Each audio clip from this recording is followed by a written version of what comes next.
Okay, also it is now lunchtime Eastern time, so welcome all.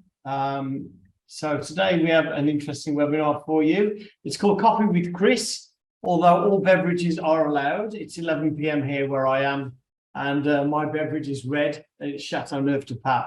So if you have a coffee, you're welcome to it. Now, as lots of you know, we like to bring along professional traders to tell their stories and give you a chance to ask them some questions. You might think the path of a professional trader is like some kind of really smooth ride navigated by a mentor with no missteps and not making the same mistakes that you're making now or that you've made before. And that's generally not the case. Everybody's story is different. And today we have Chris Gray along to tell us. Now, can you just tell me in the chat, can you see Chris's face?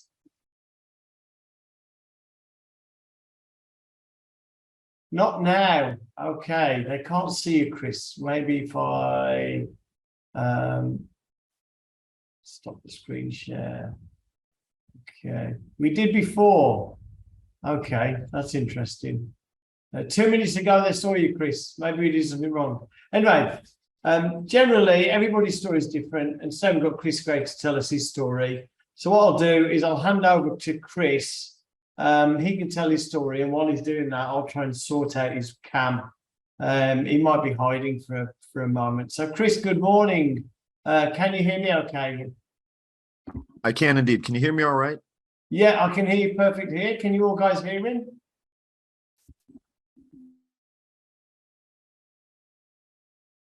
Okay, and can you, the cam's working, so Chris, please take it away. Wonderful. Thank you. And just a heads up, Peter, I am using my Snowball at the moment, so it is not a microphone that'll be kind if my speakers play audio. So if you hear me muting myself, if you ask me a question, that is why, just to save everybody that wonderful reverberation effect that happens. So okay, that's got it. But anybody, I hope everybody's having a good day, and I appreciate you all joining me here at on this fine Wednesday afternoon, morning, whatever time it is for you. Hopefully you've got your coffee ready. I actually had to slow down because coffee is not always kind to my digestible tract, but without further ado, let's dive on into the reason why we're here, right? So Peter kind of touched on something that I feel needs to be preached from the mountaintops over and over and over again. And that's the fact that not everybody is going to have the same path, and that path may not be easy. And I feel in this particular field, the field of trading, the field of becoming your own boss, your own goal setter on a daily basis, it's not as easy as a lot of the information kind of leads you to believe in the beginning of a trading career. It's difficult to stay motivated. It's difficult to become a trader, and not enough people really touch on that. But who am I? Let's start with that before I let all of my caffeine out at once. I am somebody that did not think he was going to become a trader. I had no aspirations as a kid as being a trader. I would see movies about Wall Street and I'd be like, oh, that's cool. It looks like they, play around with a lot of, nose candy and they have lots of money. But other than that, it didn't seem something that I felt like I could gain a sense of purpose or value in. And that's just my personal, initial introduction to it. So I went along my life. I became a police officer. Those of you that hate law enforcement, I apologize. I was one of the good cops. I got a degree, obviously. And then somewhere along the line, when I was about, I was a cop quite young. So I was about 22 years old. I started talking to a friend of mine. He worked for JP Morgan. I'm going to keep him nameless, but he's a very well-known and very proficient trader. And it was somebody that I respected a lot. And I was at his house one day, and he more or less kind of bestowed upon me the glories and the challenges. And that's what really spoke to me in the trading world, the challenges that come with being a trader and overcoming them. And I am someone that's extremely competitive. Growing up, I played every sport known to man. I still actively train MMA. I do a lot of things that challenge my body. You know, I love Brazilian Jiu-Jitsu. I love doing Muay Thai. I like everything that makes life hard. And when I ran into trading on a personal level with someone I know telling me how difficult it is, I immediately knew that the reward potential, if I were to solve this problem, was going to be just absolutely fantastic. So long story short, I became his underling. I became his, he became my mentor, and he bestowed upon me a lot of knowledge that I was very fortunate to receive, a lot of guidance that I was fortunate to receive, things like make sure I'm using a demo account. Now, I didn't always listen, and I blew up multiple live accounts before I ever got to the break-even line, and I'm not ashamed to admit it. But he did save me an awful lot of time and kept continuously re-guiding me along the way. And along the way, I decided I wanted to be a little bit more credentialed with it. So I did things like I got my Series 3 from FINRA. I got my Series 34, you know, your off-exchange Forex, your futures examinations, things that actually say I know something from the world. And I did it really more for me than any really goal, you know, something to put on the fridge and feel proud of what I did. And what I found when I did these things, my trading actually improved, even though nothing on those exams specifically gave me a strategy. And I found this very curious. I was like, okay, why is this helping me? Why did this have an impact? And it was because this opened the can of worms of psychology, the can of worms of, if you feel proud about yourself, if you feel like you've done your homework, then trading is going to be something that is impacted due to the strong psychological tie that everybody tells you about. And from that point on, I became very goal-driven and addicted, really, to finding the success and surmounting the challenge that is trading, while also driven by the desire to prove my mentor that I did have what it takes and his time with me wasn't wasted. So that was all going back now. We're going back about 12 to 14 years, give or take. I spent probably about 4 or 5 years really trying to find my way in the trading world. And I spent a lot of time investigating indicators. I spent a lot of time investigating all of these zany strategies that all of us have probably encountered at some point or another through a lot of different methods, you know, but luckily, once again, my mentor kept me away from a lot of the pitfalls or the snake pits that exist in this world. And I got to a point where about 4 or 5 years in, I was not just break even, but I was actually getting to the point where I finally could claim profits in a way where Uncle Sam got a chunk of the change. And at that point, I started to feel less of the reward for beating it because it started to become boring. And the reason why it started to become boring is not because I became a god. And I was hardly profitable at this point in time, mind you, but I was profitable.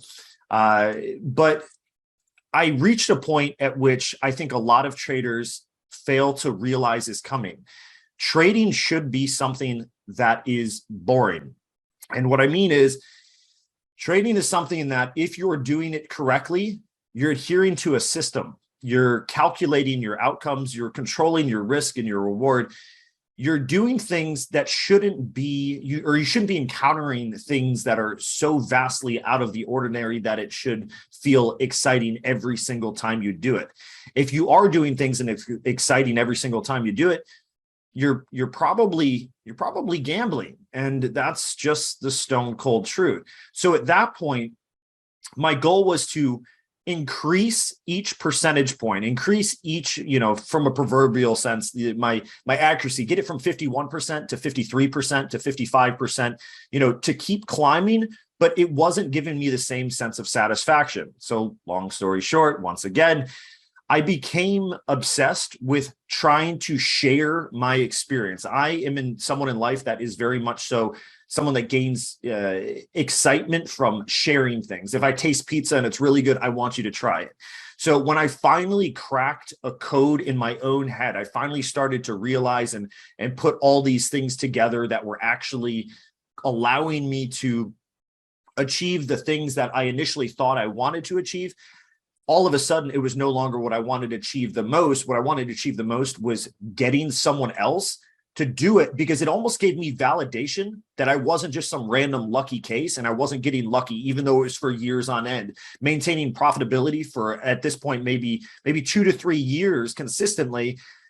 I still had that little voice in my head that said, maybe you're just on a good streak. Maybe you're just on a bullish run. Maybe I was trading with a bullish bias and the market had been cruising at this point. It's so what, maybe it was luck, and obviously it wasn't, but I couldn't settle that voice down until I realized that the real thing that I wanted the validation that I could also teach what allowed me to go over the seesaw point to someone else. And if I could get at least one person to more or less tilt their seesaw the other way, then it would further validate what I had been doing. So I came along and met some individuals that were interested in starting a proprietary tied testing firm that many of you are probably familiar with. It is called Earn to Trade. And if you're familiar with the concept of how proprietary trading works, Earn to Trade is a company that you would come to prove your trading prowess. And if you're good enough, you will be provided funding. In essence, you become a professional trader on the book of a dime with very low risk, which is always something that intrigued my interest. So I got going helping create this idea with them while trading, obviously, the entire time on the side. And more or less, I became really addicted to the concept of validating myself through seeing the success of others. And that's where I am today. So I am an educational mentor and trader still on the side with Earn to Trade, which is an agency that you come to test and potentially get funding with if you're obviously good enough. And what I do at Earn to Trade is I control all of the educational material and clarify any of the topics that our traders that are having trouble passing or proving proficiency with. It's my job to make sure that they're proficient enough. And now, while I can very easily say that most traders do not pass, we have a very high pass rate that does make me internally pleased. So that's who I am, kind of a little bit about my background. I probably made it a little bit more enunciated than it needed to be. But, to my betterment, guys, it's actually been a minute since I've been on a live chat forum. So if you sense a little bit of, zaniness on my side, I apologize, but I do appreciate you all listening through my clutter. But now let's talk about some things that are actually practical to everybody that's listening, because I imagine everybody that's listening is interested in either being a trader, has been a trader, or wants something that I can give you, like little gold nuggets. So this is where the gold nuggets will come. So I'm going to talk about some notes that I took down of things that I felt impacted me that I kind of want to share. So the first thing I feel I should share is how a day starts. And once again, you're here perhaps to listen to how someone who's actually proficient and helps other people become proficient, how do they do it, right? Now, without providing an exact strategy for obvious legal reasons, I can tell you how my day starts. What is the flow of it? I like to start the day off in the morning with coffee. Always. I am a caffeine addict. I don't care. It's a beautiful chemical, a beautiful drug. I love it. Helps me get going. But beyond that point, I like to, the first thing I do before I check news even, I like to look at the limit levels on CME. You can go to CME's website and take a look at where those limit levels are. It's important to be aware of the equity limit levels, because at the end of the day, guys, it doesn't matter what your strategy entails. You need to know where the hard levels are. Where is trading going to stop? So that's the very first thing I do, right? The next thing I do beyond that point is I will take a look at the news, a brief glance at the news before I dissect it too far. After I take a look at the news, I like to do something called, I like to call it putting the puzzle together from the high to the low. So what I like to do is I like to go to a high time frame chart. A lot of times this might be something beyond a day chart, but day is okay. I'll start at a day time frame chart. And what I'll do is I'll progressively, sequentially, and this might sound very annoying to some, but I will sequentially go backwards. So I start on a high time frame chart and I mark off areas. I mark off areas that, in my opinion, are areas of value. Now, the way I come to these values is, that's a whole discussion in and of itself. But in short, I'm looking for areas where something substantial has been allowed to happen because of it. A lot of times I like to call these key levels. These are areas that the market, to me, has given the market the strength it needed to either reach and set a new high because of the support or the liquidity at this location. I like to mark off these levels. And as I go backwards through the timeframes, I basically build a picture. I build a picture that makes sense to me. I build a picture that makes sense to me. Well, it makes sense to my mentor as well, but it makes sense in the sense that I am now lining up the high time frames with the low time frames. I'm paying attention to where something on the lower time frame looks like it may have actually superseded a level that on the high time frames, maybe it didn't, right? So we use the low time frames to get a more precise, accurate, and truthful reading behind a lot of things that the high time frames don't show. Just like the high time frames will show me these areas that will exist from a bird's eye view, and they're almost blatant at times that you wouldn't see if you zoomed in too far. So after I go through and I mark off some very key areas of importance, and we'll call them like a hot action level, a key level, whatever it is, beyond that point, we're going to then take a more in-depth look at the news. So for today example, we know it's Wednesday. We have FOMC today, right? So we have FOMC. So the next thing that I want to do is I want to know if there's any strategies outside of my regular technical analysis type based, well, just price action based trading, which is what I prefer. I know a large number of you guys here are order flow and Jigsaw's big on that. And I am a big supporter of that. And I do love it. But unfortunately, my personal experience has been, oops, sorry, didn't mean to tap the mic, guys. My personal experience has been found to be more successful for me personally with the way my brain operates with the path, obviously, that I'm describing. But so today we have FOMC. So an example of paying attention to exterior strategies that I can incorporate on top of a strategy that is my regular trading plan, something that's already proven working, something that has it quite literally thousands and thousands of trades behind it at this point, is to take a look at, say, okay, we have FOMC. Do we have a strategy that works? An example of this would be, for example, the last 19 FOMCs. The last 19 FOMCs, somebody that were to fade, hypothetically, if you were to have faded the initial reaction at 2, if you were to actually do it at 225 to 230. So basically going against the grain of the initial pop that happened at 2, when they actually come out and there's the presser at 230, if we are fading that, the last 19 times this strategy has actually, hypothetically, it has treated the market in a way that might be worthy of taking a look at. And then that's what I'll say on that. So that's an example.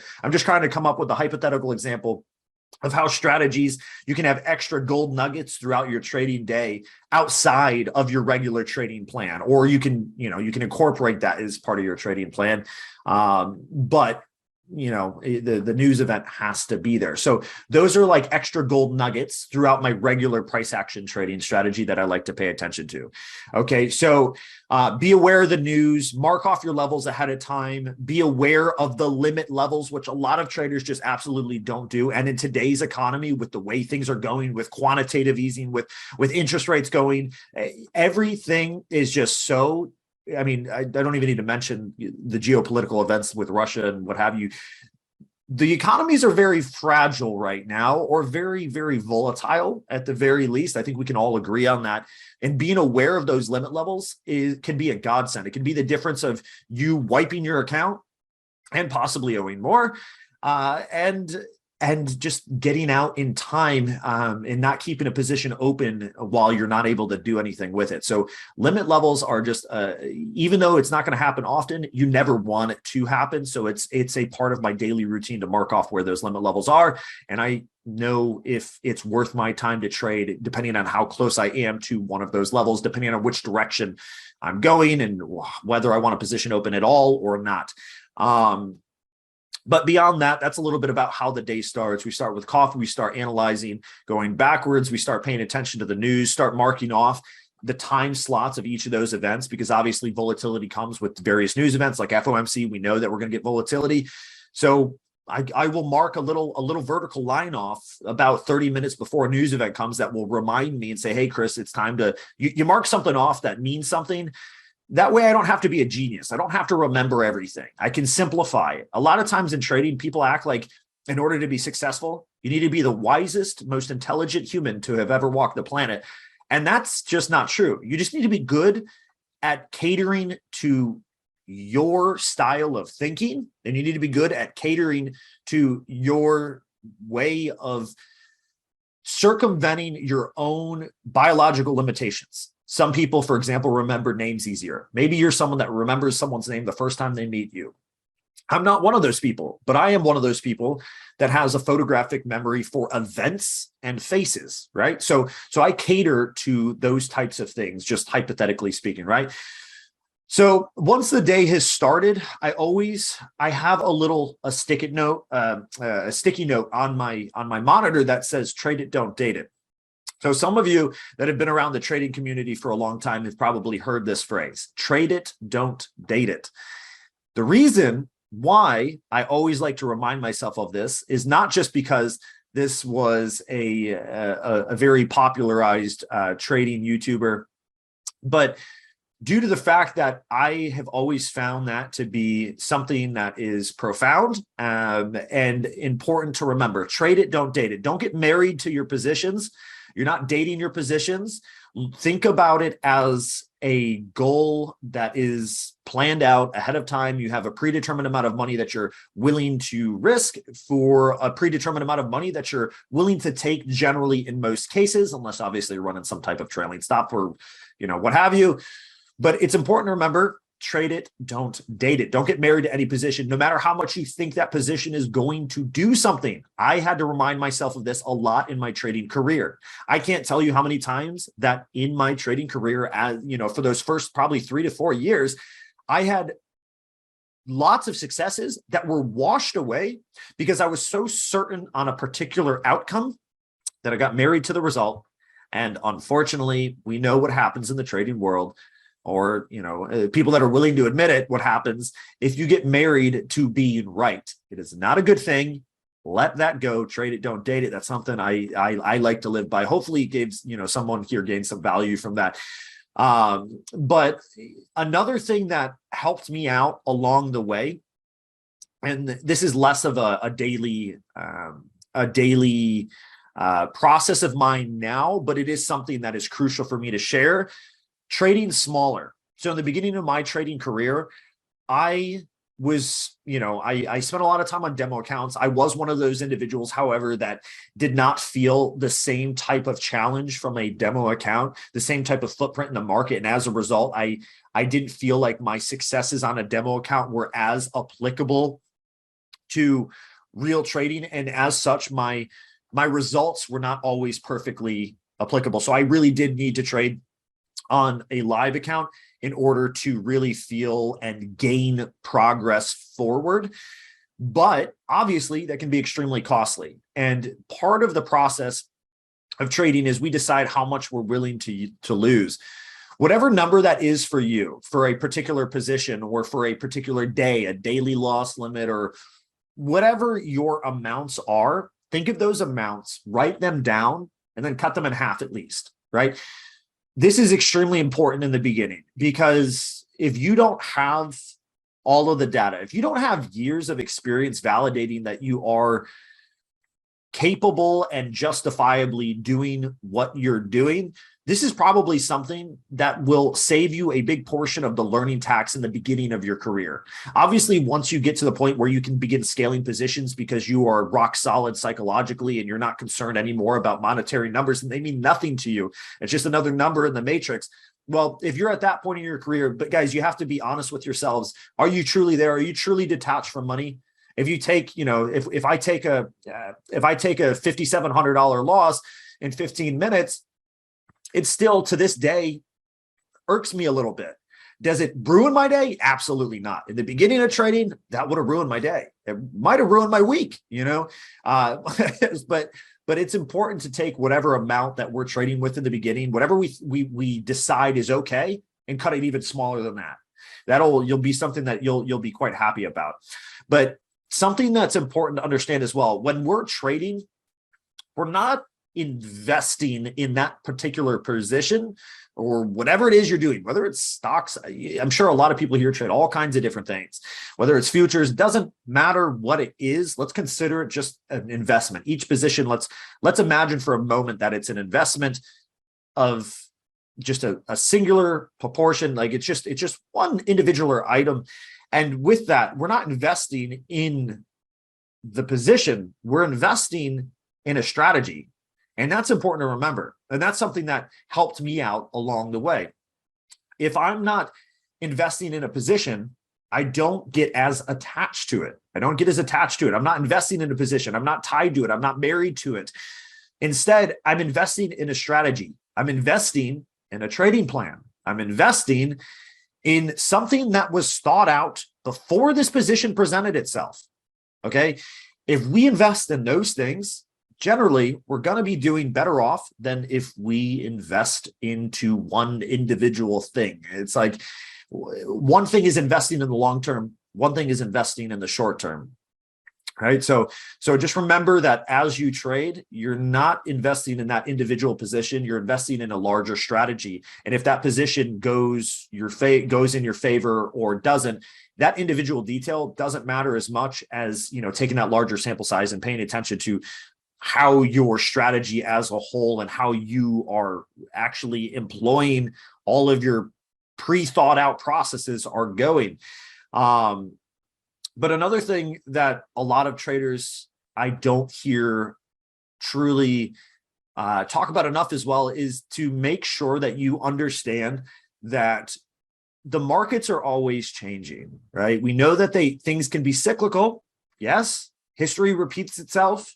Yes, these things have, been proven, but the issue is things go through these large phases and change, and it's been proven that even the weather can affect the markets. Now, if you think about it for more than a second, it doesn't become all that crazy to understand how technically it could affect the markets.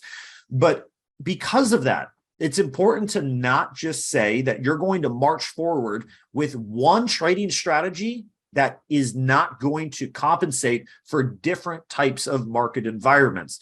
So when you get to the point where you feel you have, for me, I called it my 3 to 4 year period at the beginning of our talk today. When you get to the point where you have reached a degree of profitability where you've kind of pushed over that break-even barrier, which a lot of people get stuck at for a long time, try to do that while maintaining that. Don't throw it away in a different fashion with a different strategy. Try to do it from a different angle. And the reason that we try to do that is because just like we might have a strategy like we talked about for FOMC, maybe we like to fade the initial move. Maybe we like to go against the grain and we like to see those results, but FOMC is not every day. And every news release is not the same news release. That concept applies to just regular old trading, even when there's not news. And that's why it's important to have different angles, different tools in the toolbox that are going to allow you to solve the problem that is an ever-changing market dynamic. So just because you become and are capable of being profitable, don't get satiated by that. Don't just stop there. Continue to find different angles that you can solve as well, because when those angles present themselves, you're going to be happy that you did. A lot of traders do tend to get lazy when they finally get just beyond that break-even point. I see it a lot, and there's no reason to be. Maintain that hunger, maintain that fire. For me, that fire never burnt out, but it got stronger when I encountered being able to share things and witness other people's growth as well. But whatever your fire is, whether it's, just becoming a more proficient trader, just don't ever let your fire burn out. That's an important thing I always, like to share. We also have the concept that we mentioned briefly, that trading, because it is a calculated series of outcomes with your stop losses. The process should be boring. It should be predictable. Trading should be boring and predictable because that means it's going well. If it's boring and predictable, things are going according to plan. So if you always gear yourself to find ways to reach trading becoming boring and predictable, you're probably on the right path, as weird as that sounds, at least in the way that we're discussing it right now. So I don't think trading's ever going to be truthfully boring, but I think there's a big difference between those crazy sweat beads that are building up on your head because you took a gamble, you took a trade that you just felt in your gut and it wasn't part of the trading plan. I think everybody knows what I'm talking about. Everyone's done it at some point or another. That is when it does not feel boring and predictable. That's when you're holding on to the edge of your seat and you're hoping for the best. So remember, we want to aim to keep trading boring and predictable. And if we do, give yourself some self-assurance that you're doing, the right thing, if that's what's actually happening. There's a lot of psychology in trading. We've all heard this a million times. Maybe you've read, my personal favorite is Brett Steenberger. So Brett Steenberger is huge in trading psychology. You've probably heard about him at some point or another. If you haven't, well, here's a shout out to him, to Brett. I mean, he's an amazing guy. He's done a lot for traders in general. He talks about the fact that understanding the herd mentality is more important than understanding anything about finances. And that is very true. Once again, traders tend to overcomplicate things and make it seem like it's this large mathematical problem that we have to solve that's got all of these ever-changing variables. And while trading does have ever-changing variables, the most important or highest leveraged activity that you could do is to control your own psychology and to be aware of regular human nature in the marketscape, being aware of what the herd is doing, so to speak, whatever you want to call the rest of the traders in the trader pool. Trading is a zero-sum game. We know this, right? In order for some to win, some have to lose. Okay. So we are in one of the most fierce fields that we could possibly be in, because it is a kill or be killed landscape. And in order to be a successful hunter, we'll call it, it's a good idea to be aware of where the buffalo are going. What are they doing? Are they going to find water over here? I think everybody gets that idea, but doesn't think about it enough. If you take how much time, if you ask yourself, how much time have you actually spent trying to understand the herd, and compared or comparatively to how much time you've spent trying to create this formula that understands the market? How much time have you spent actually trying to understand the market participants? That is a very valuable thing to focus on. And it's oftentimes forsaken. I'm not entirely sure why. And I think that's because it's one step removed from the direct results of understanding the mathematical process, so to speak, of the market. So don't ever forsake understanding the herd. The herd is what is moving the market, whether we include retail traders or the entire scope of every big player ever. It doesn't matter. They all represent, in your mind, they should all represent the herd, right? So don't forsake the herd. Another thing that's worth talking about that I needed to get under wraps in order to actually have some type of success in my own career. And it did take me a while because I did some very stupid things in the beginning, despite listening to somebody tell me not to do these things. I still succumb to doing things like martingale strategies. Some of you might be shocked to hear me say that, but it is something that, if you don't do it because you hear me doing it, then I find value in sharing it with you. If you don't know what martingaling is, it is a statistically losing increasing amount of loss, basically, where you're going to double, more or less. We'll just think of it that way. You're going to double every position until you finally hit. That way, when you finally hit, you make profit. You know what this does, folks? It works, it works, it works. And then when it doesn't work, it really doesn't work. All right. Now, it's been a long time since I've ever even considered the idea of doing anything along those lines, but it is something that would have never allowed me to actually break over the 50% line or actually become profitable. So if you hear these concepts, these short to mid-term profitability strategies that are profitable in the short to mid-term, understand that your goal is long-term. Your goal is always long-term. You've heard it before. The goal is to be an old trader, not a bold trader, doing things that are ridiculous, that are just statistically disprovable is probably not a good way to get where you want to go.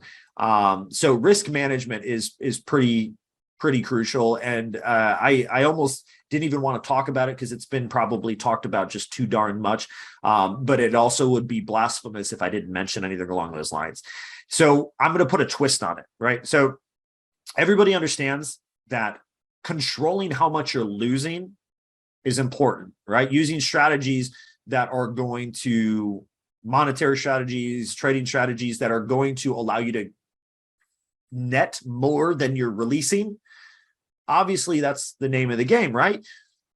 But what a lot of traders forsake, maybe because someone told them to or said automatically it's not a good idea, they forsake a strategy that they may have come to on their own or by any other means just because it has an inverse risk reward ratio. And I want to be the first, hopefully, or maybe the second or the 700th, it doesn't matter to me, to reiterate the concept that just because a strategy has an inverse risk reward ratio does not automatically mean that it's not worth your time. The reason I'm saying this is because I have encountered traders through mentoring multiple times that have actually developed something that is allowing them to profit in, say, let's use a scalping example. Say they have a strategy where they're scalping. So the concept here is they're looking to take profit as soon as it's available. And generally, that means taking less profit than they're technically risking. Now, these traders are not risking large amounts, so I don't want it to make it seem like they're risking like 15 points to take one. That is not what I'm talking about. That is going to be very hard to have an argument for. But they might be risking, say, 3 points to take one. All right. And I have seen ample amounts of trading data to substantiate that this is theoretically something that can be possible. And the reason why I'm addressing this is because a lot of times in the beginning of trading careers, the information that we find online or hear about on forums or any of the other resources that you're doing, whether it's a book, it will tell you to maintain something like, say, 2 to 1, right? You're maintaining standing to gain twice what you're standing to lose because you're automatically going to be on the good side of the coin. But the thing is, every trading strategy and individual for that matter is completely different. There might be some trading strategies that are not built to work in those parameters. So just because you encounter something that is working but is inverted, don't automatically throw it out. But what you should do is accumulate a larger sample size of data to continue investigating if overall in the big picture it's worth your time. I think that's almost like a taboo topic these days. A lot of traders don't want to talk about risking more than they're actually gaining in an individual position. But what I care about is the long term, right? I care about the long term, and there's a lot of ways that we can accumulate this data without sustaining or exposing ourselves to very large amounts of risk. So don't automatically discredit yourself for strategies and ideas just because they don't fit the mold. That's the key takeaway really that I want you guys to take there.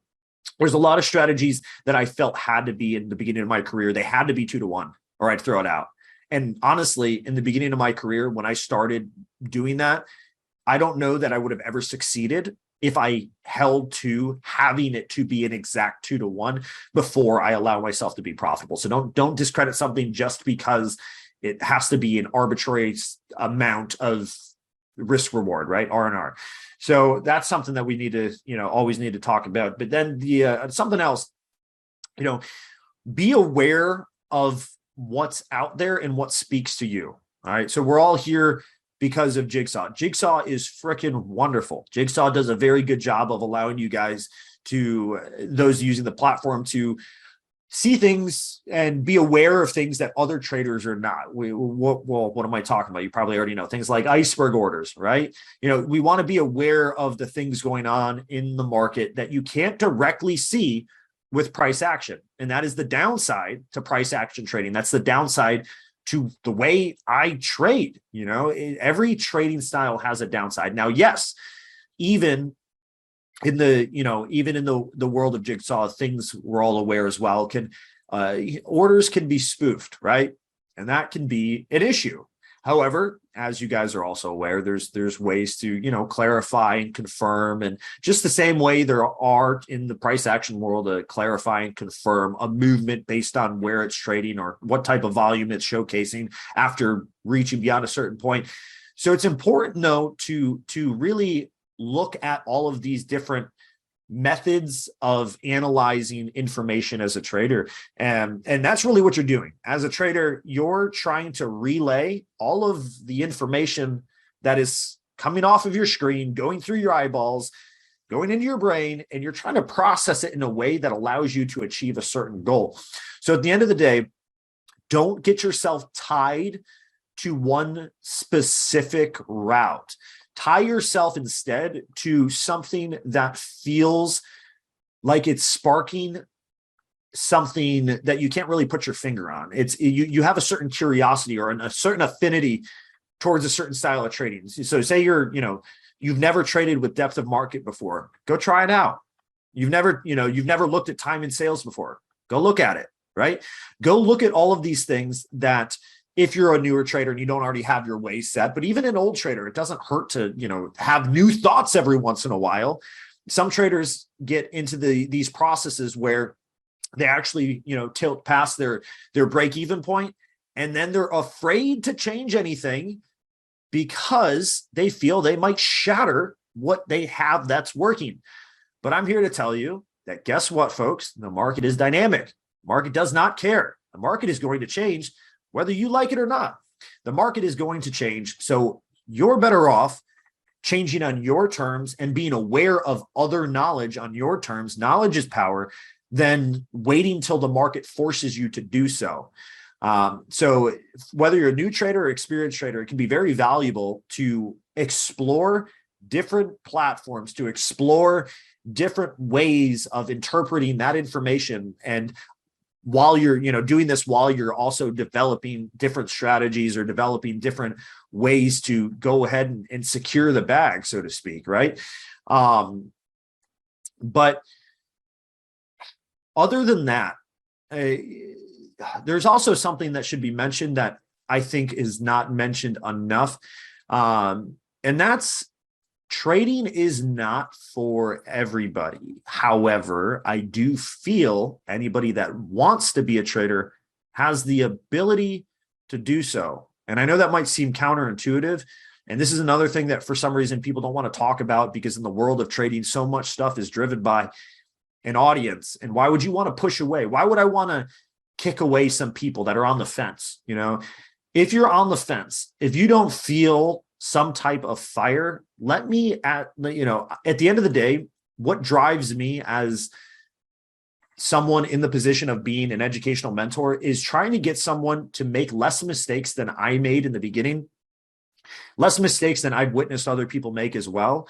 And also to save someone money, because maybe this is egotistical, but I find value in that. And I like finding value for my own good feelings, my own good karma, whatever it is, and allow me to be someone that says that trading is not for everybody, but it is doable if you want to do it. I think that a monkey could be taught to trade in enough time if the monkey is willing to listen. I do not think trading needs to be as intellectual as many people will have you feel. I think a lot of times when traders become successful, they want to make it seem, because they had to go through so much fire, that they're on this intellectual podium that's just so much above everybody else that hasn't reached it yet.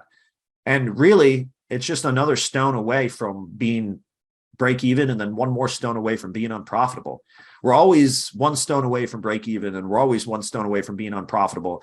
And as long as you have the desire to pursue these things, and you are finding value in it, you're finding encouragement and achieving these goals, whether you're looking at trading as a means to get your significant other out of their job, to have the freedom at being able to travel, because now your income is largely coming from the computer. Your monitors, your 3 or 6 monitor array is all you need to go to work in the morning.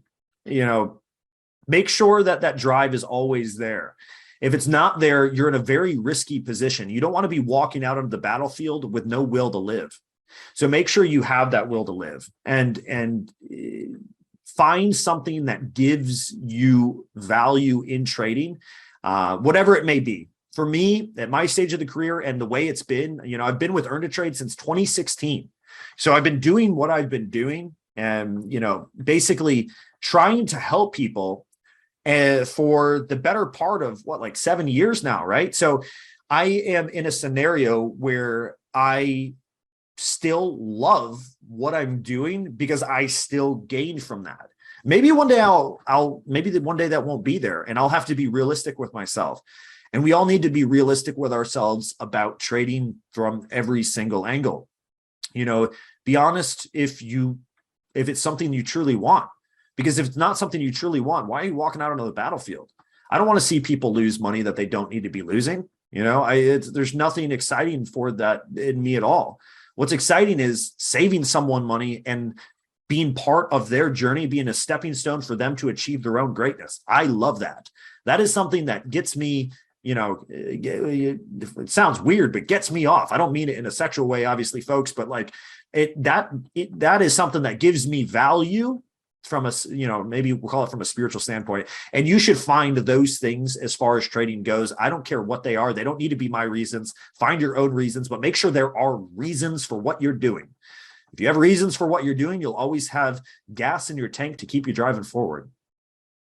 But yeah, that's a little bit about who I am, what I do. And hopefully I didn't go too crazy around the path, and some of the things that helped me become where I am, helped me get to the point where I was a profitable trader, but also to transcend to the point where I was and am on a daily basis working with traders to help them also reach their goals as well. So yes, I am still a trader, but yes, I still gain more value. At the end of the day, to me, money's money. Once you get to a point where you're okay, you're okay. Now, why not help others be okay, right? That's how I operate. If you're interested in trading and you're not interested in risking large amounts of money, there's opportunities today that did not exist when I started going, with proprietary firms out there. Of course, I'm going to be biased and say Earn to Trade is the best because I feel that way. I wouldn't work with them if I didn't. I could go to any of these firms. All of them would be happy to take me away from Earn to Trade and say, hey, look, we have Chris now, right? Earn to Trade is very clear, very transparent. There's no malefic reasons for them or any type of malefic profit for them to gain off of any traders for that matter whatsoever. It provides an opportunity for a monthly fee. You do something like the Trader Career Path where you can, throw in $90 a month and eventually be trading a $200,000 account. These are not opportunities that I had when I started trading. And I did start in the world of Forex, which was even more of a Wild West than futures are for a lot of reasons. But anyway, definitely encourage checking all those things out. Peter, did you have anything else that you had wanted me to cover specifically? Let me mute myself. I've got a little bit of back and forth that we can have. It's very interesting because even though you've kind of climbed the mountain in a different way to us, there's a lot of similarity in the messaging. And people that have been with us for a while that are in this room will recognize a lot of what you said. So when you talk about the buffaloes, we've always talked about sheep. And if you're the first sheep to kind of move from the herd, then you're probably going to get eaten by a wolf. But one of the things that's interesting, I put something on Earn to Trade, and it's always it's always hilarious when I put something on Earn to Trade about a webinar, because you get all of the people saying, well, if you're trading, why would you teach? And da da da da da. And there's a couple of things that that people should look into. One is, it's called Maslow's hierarchy of needs. There are certain needs that we have in life that trading alone doesn't cover. We have the need for recognition. We have the need for love. We have the need, and trading doesn't fulfill all of those needs. And people that aren't profitable, they just don't see that. I mean, they just don't see that when they get to profit, it's going to be quite boring. I mean, it is literally, you're looking at a screen and you're seeing a market going up and down, and you're deciding whether you want to go, you're going to go long and short. And that's pretty much the job. And how long did it take you to get bored of doing that? How long did it take to get to say, well, this is not satisfying? That is a phenomenally good way of wording that, Peter, and you make me feel a little bit insecure because you did a better job in a shorter period of time than I did trying to convey that message. But that's exactly how I feel. So I'm glad that you understood that. There are values and needs that I feel, and some people, might be like scoff and call it maybe a hippie mindset, but I think there's values in life beyond monetary gain, things that I'll feel proud about the day that I'm sitting in that, that bed or, what have you, that I'll be happy that I did. It's always been confusing to me why people have such a hard time understanding, or it's sad that we live in a society in a lot of places around the world now where it's almost questioned if your intentions aren't purely selfish. And in a weird way, my intentions, technically, I guess you could even say, of helping people is selfish. And I'm aware of that. It's selfish because I do feel personal gain from it in that sense. But but anyway, good job. You can say that about giving to charity as well. Now, what are your thoughts on, because I know a lot of traders, I know a lot of professional traders, and what are your thoughts on the intellectual or IQ versus EQ, or intellectual versus streetwise as it comes to trading success?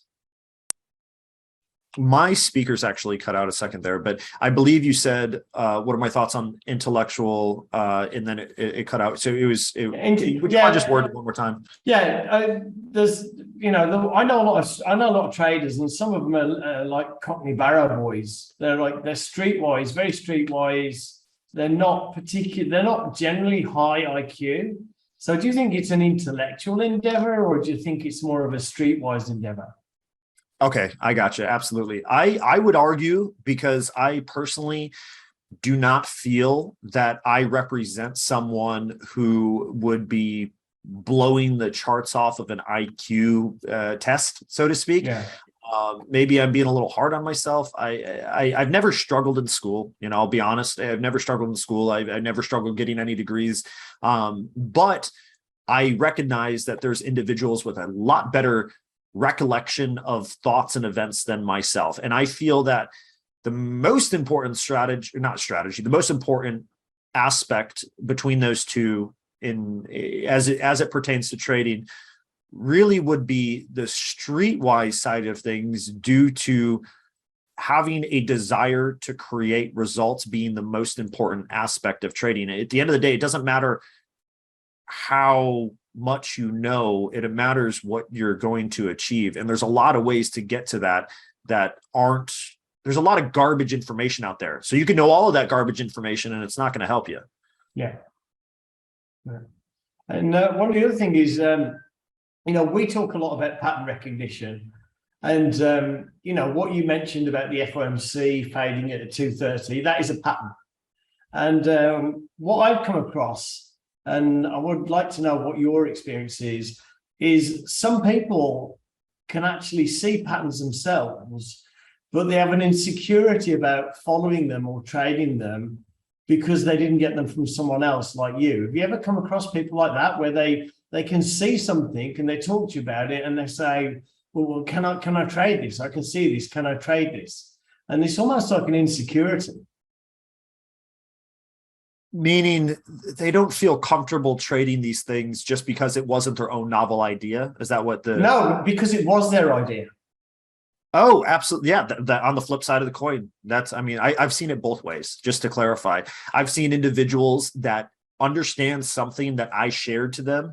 Actually, they understood it quicker and grasped the concept quicker than I did. And it's my own, it's quite literally been my own strategy, and they've grasped it quicker than it took me to grasp it, so to speak. Not saying that they implement it better, but their progress through that way of thinking was faster, and they had that insecurity in that light as well. But also on the opposite side of the coin, where a trader will discredit themselves because they don't believe that they're worthy, and that's, they don't believe the idea is worthy. They don't believe the strategy is worthy because they didn't suffer as much as they were told they're supposed to suffer. Yeah. But at the end of the day, you don't have to suffer. Your suffering is not directly tied to, like, there might be some correlational ties that we can pull out, but it is not directly tied to your success. There's people that suffer their whole lives for no other reason besides they just never got it. They never reached a prize that was equal and opposite of their suffering. So remove yourself from those insecurities because they don't do you any benefit. And at the end of the day, if you can't answer the question, how does this help? How does this help? How does having this way of thinking help? It probably isn't worth your time to continue to perpetuate it. Yeah, yeah.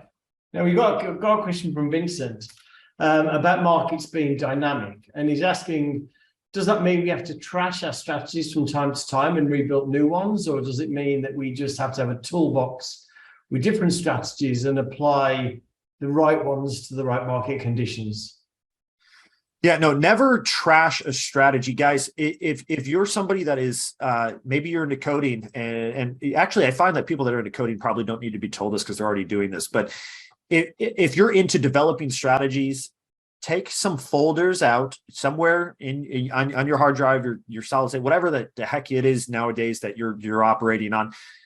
Save a few folders that in one way or another have all of your strategies, your rules of engagement for battle, what's going to cause you to go long, what's going to cause you to go short, and what's going to cause you to get the hell out of the position, and maybe extracurricular information and notes, things like this strategy does not work during high volatility days, or this strategy has a bullish bias and it does not do as well when the Fed is being the Fed, right? So don't trash something because history does repeat itself. If your strategy worked once, it will probably work again. But absolutely understand when is the time to operate with that strategy and when is the time not. I mean, you can equate it to a mechanic working on a car. He's not going to throw his 10 millimeter wrench out because all of a sudden the job is calling for an 8 millimeter. That makes no sense. He's going to encounter that 10 millimeter bolt again, so don't trash things and don't become so tied to them. Going back to my trade it, don't date it thing. This applies to strategies as well. Don't get yourself tied to only one strategy being allowed to work, that you have to take extra licks. You have to take extra losses because you're not willing to adapt to those current market dynamics. Okay, now here's a good question and an interesting one. Is someone's asking where, and I get this because there's so much BS out there, it's very difficult to filter from it. What would your recommendation be for someone who's right? I know there's a lot of BS out there. Where can I read up, or where can I find out about strategies and setups and so forth? What would you recommend to somebody who's kind of jumping in and trying to sort out and get past all the BS? So places, and guys, I'm not saying this because I'm biased, places like Earn to Trade have a large collection of data. I don't know how many other places exist like Earn a Trade in the fact that they can also provide a connection to the funding and the educational side. But the main draw to Earn a Trade that we weren't the first of the concept of connecting a trader to a prop firm. We weren't the first in that category, but we were the first in the educational department that actually took an interest in trying to get these traders to succeed. At least in my knowledge, maybe I'll be corrected, but I highly doubt it. We have a very large collection of videos and just tons of articles and topics around different indicators or different way, or how to develop a strategy, how to write a trading plan, pretty much everything under the sun. There's literally hundreds of hours of me talking about various topics. And honestly, guys, it's in a much more formal format than today's discussion. It has been, it's planned out specific material. And today I wanted to show you the real side of me. I wanted to show you that, and for better or worse, but understand that we do have a large collection of data. Now there's other places too. Books are great. Books are great sources of information. The problem with books is your older books are usually going to be extremely expensive and also at times outdated because the market is changing all the time. But that does not mean that you can't find valuable information there. But also forums. Use Google. A lot of information in today's day and age can be self-taught. A lot of you are already aware of this. If you need to change the kitchen sink, there's a video for that. If you need to know how to take the radiator out of your car, there's a video for that. If you need to know how to become a proficient trader, there's a lot of videos that will provide information for that. And here's the problem, right? The age-old question. There is no shortcut to circumventing every useless piece of information. But as you collect information from all of these various sources, maybe it's a place like Earn a Trade, maybe it's a forum, maybe it's Forex Factory, who freaking knows? It doesn't matter where you're collecting, Jigsaw, obviously, where you're collecting all of this information from, you will slowly be coalescing a more accurate intuition of what is worth your time and what is not worth your time. There's never going to be an exact parameter that's automatically going to be, maybe in the future we'll have some add-on for Google Chrome that'll say that bullshit information, kick you out, right? But you're going to be the judgment of that, and just have faith that if you are proactive and you're making sure that you're gathering information from multiple sources, all of that information that is going to be serving the purpose of helping you become what you want to become or become a more proficient trader. All of that information is going to start to show certain common characteristics, and you will see it. I'm sorry I don't have like an easier way, but the point is, get out there and do it. Make sure that you're getting information from more than one source. And I tell people this in mentoring all the time. Don't take my word for it. I'm just one voice of many. I can share with you what worked for me, but I can also tell you that what works for me, I watch not work for some people, because that's just not how their brain functions. There's just different things for different people, but all of the things that are worth your time do show certain similarities and certain patterns. And just get out there, start reading. Knowledge is power. You'll solve it. You'll solve it. Yeah. And I think it's interesting because a lot of the stuff you said today, even though you do a different way to us, I think a lot of the people that have been around us for a while will see a lot of overlap in the way in the messaging. But let's say somebody comes across a strategy and they found it online, and it could be something like a moving average crossover strategy. What would your advice be to them in terms of like how to go through the process of validating that, and maybe any journaling or anything like that you do? How would you, to kind of make sure that they don't stick with the moving average crossover for like 3 years? What would be your advice? Because you've got each strategy is a skill that you need to develop. Yet at the same time, you don't want to spend too much time following something that's a dead-end path. Yeah, so I actually just realized a fatal flaw in a lot of the stuff that I was talking about. I do not think that I mentioned a thing about journaling, and that is crucial, folks. And I appreciate you actually mentioning that, Peter. So it actually came to light. But you absolutely, whether you like it or not, you have to journal. You have to journal, because how else are you going to dissect whether anything's working or not working? You can't systematically change something that's a large number of ambiguous variables. You need to have controlled variables, you need to have controlled parameters, and you need to systematically change one aspect of your strategy, record a new data set, and continue forward. So guys, journaling is an absolute must. Now, going back to Peter's question, talking about how much time is too much time. Well, that is a very subjective question. But at the end of the day, none of us have an infinite amount of time. At best, we get 100 years on this planet, right? So we do need to decide how much time from a personal standpoint is the right amount of time. So you're going to have to decide that yourself. Now, I will share my subjective view on that. I think that if you spend 6 months on something and it does not show promise, it does not show any type of increase, I think that is in my mind, that is an adequate amount of time to justify getting away from that. Now, here's the thing.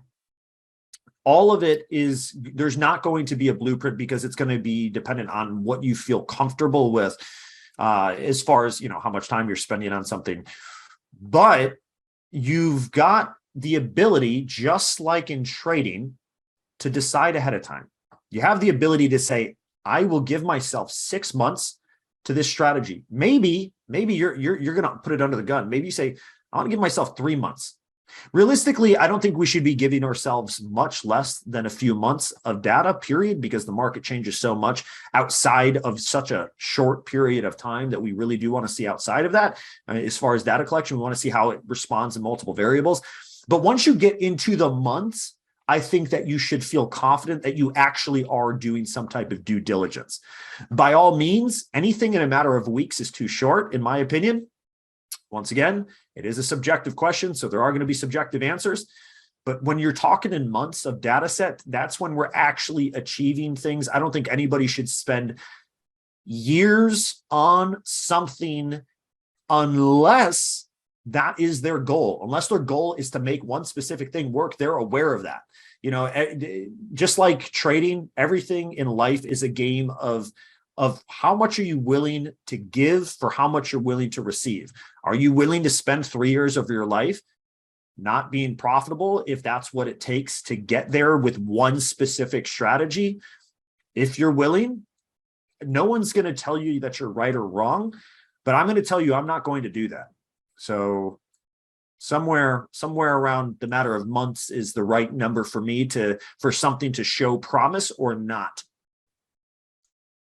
Okay, that's cool. Just a couple of more last questions, so I don't want to keep you all day.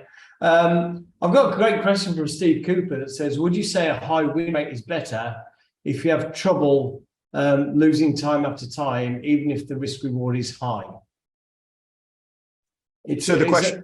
So it's basically, I think that the basic the question is, if you have trouble with something, if you have trouble with losing, is it better to go for higher win rate system?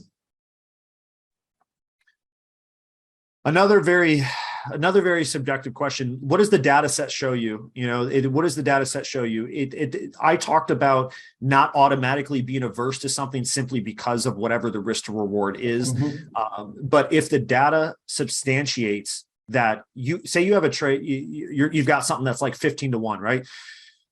If you've got something that's 15 to 1, clearly you don't need to be 50% correct.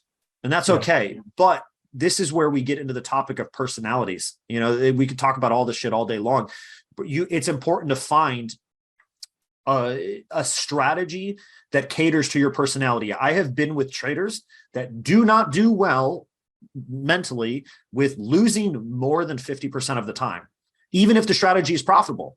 And which in this case, what will happen is that trader will then handicap their results and might not even be profitable when they have the capability of being it, just because they've got an extra psychological bear on their back. So it's important to identify a strategy and a risk reward that actually fits your acceptable amount of winning. And that's a question that you have to figure out, or you have to ask yourself. You have to say, am I comfortable winning only 20% of the time? Because if you have a strategy that's a 15-1, you know, you could win 15% of, you see what I'm saying? I'm stuttering on my words now, but it's important to assess it based on where that line is, where that threshold is in your mind of where you start to beat yourself up. But anyway. Yeah, I mean, I can tell you, I'm not comfortable with high win rate systems personally. But I would like to ask one more question. And sorry, guys, there's a couple of questions up there we won't get through because we have to let Chris go. And it's a great question: is how do you keep your mind clear during trading? So Anne's saying, I'm sometimes annoyed by little things during the day, and then it comes to my mind during trading hours, like, argument with the wife, or the dog bit you, or, whatever. How do you like level yourself out before you start trading? That's a great question. It's an age-old question. I'll answer it personally. I personally like to go for a run. Okay. So if I feel like I've been emotionally compromised in any way, shape, or form, if I'm able to recognize that, it's already too much. It's already too much for what I'm personally willing to accept. I'll go for a run. I'll clear my head. I'll sit back down. And this applies to a losing day as well.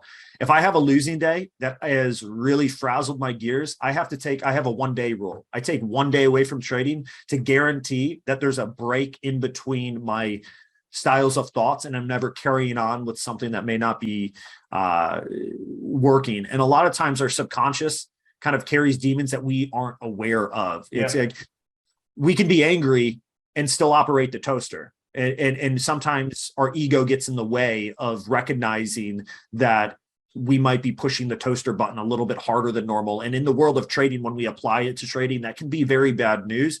And I've been burnt enough myself from times where I thought I was Buddha enough. I thought that I was the Dalai Lama. I could get over being angry, the argument with the girl. And I wasn't. So for me, I always break it up with physical activity or an actual day hiatus. If I feel any type of negative emotions along those lines. And obviously over time you get hard into those things. But music is a big one for me. Listening to music while I trade is a very good way, depending on which music I'm listening to control. Oh goodness, I've just been attacked by my cat. So just be able to control the type of mood I want to be in as I'm trading. So I always have music going. For me, that's a great help. But once again, you got to try it out. I also know people that if they hear anything while they're trading, it like distracts them and it frazzles them and it overwhelms them. So it's find your way. Yeah. Now, one of the things I just want to ask as well, the one of the things that you've got that I noticed some of the other companies don't have, or I don't think any of the companies have, is this. It's very similar to what I see working with bricks and mortar prop firms, which is this trader career path. I think you call it, where you can, instead of like applying for a certain size and then you can only trade that size, you've actually got a path that allows you to grow in size as you would become a better trader. Now, every prop firm I know does that. They give the trader a few lots to trade, and then when he's ready, they give him a few more lots to trade.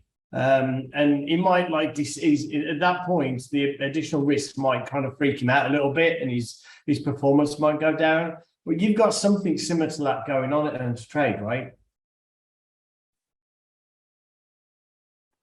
Where it's like, yeah, exactly. So we have what is called the trader career path, and the trader career path is simple. Essentially, they start on a $25,000 virtual capital account. Now, with the virtual capital account, they still can withdraw. So in the eyes of the individual, there's really no downside. They can also choose to skip that and go to a $25,000 live account. I'm not going to go into the exact differences of either, but beyond that, when they withdraw a certain amount of profit, they're automatically upped to a $50,000 capital account, and then so on and so forth to a $100,000 account, and so on and so forth. to a $200,000 account. And the nice thing about that is it happens automatically. And it does. The issue with some of the programs out there, and actually almost all of them that I'm aware of, is when you withdraw, it brings you very close to like a daily loss limit or something along those lines. And with the automatic upgrade, when it switches your account over, it actually resets your loss limit. So this is something that favors in a lot of ways that most other programs don't, by keeping, hopefully I answered that question and didn't get too off topic there, but yeah, we have multiple programs, but the Trader Career Path is definitely the one that I would recommend, because you have the ability to get to such a large amount of money with such a relatively low monetary risk. I mean, that much is just transparent as all hell. I mean, all of it is transparent. Yeah. And with that, and what we can do, when I'll send out the recording, all of you will send the recording for this. There will be a 50% discount off that Trader Career Program for those that are interested in it. Chris, I would like to say thank you. It's been an enlightening webinar. For those who have got outstanding questions, I do apologize, but we can't keep Chris here for hours and hours and hours. Any final parting words from you, Chris? Yes, absolutely. I greatly appreciate you guys at Jigsaw, and I love and respect the work that you guys do over there. So thank you guys for having us. It's an honor to be here and to be in front of your audience. And a lot of the messages that did come through, I was able to see some of them. I wasn't fully watching them until, we got to this Q&A section. And for all of those of you with positive words, thank you. I really, truly appreciate it, and stick to your guns. Don't be easily deterred. And if you need me, guys, we are very approachable people over at EarnATrade. Don't hesitate to reach out if you have questions for us. And I know Peter's a really good guy too. You guys are in good hands. Anybody in this webinar is in good hands, and hopefully, you gain something from meeting me today at the very least. But if not, maybe I'll be able to give you something the next time you meet me. But until then, good luck, everybody. Keep those emotions under control, and thank you, Peter. And thanks a lot, Chris. And obviously, thanks for all attending. And I'll send the recording out tomorrow, and also the discount code. So thank you, Chris, and thank you all. And we'll leave it there. Cheers, everybody. Cheers. Bye.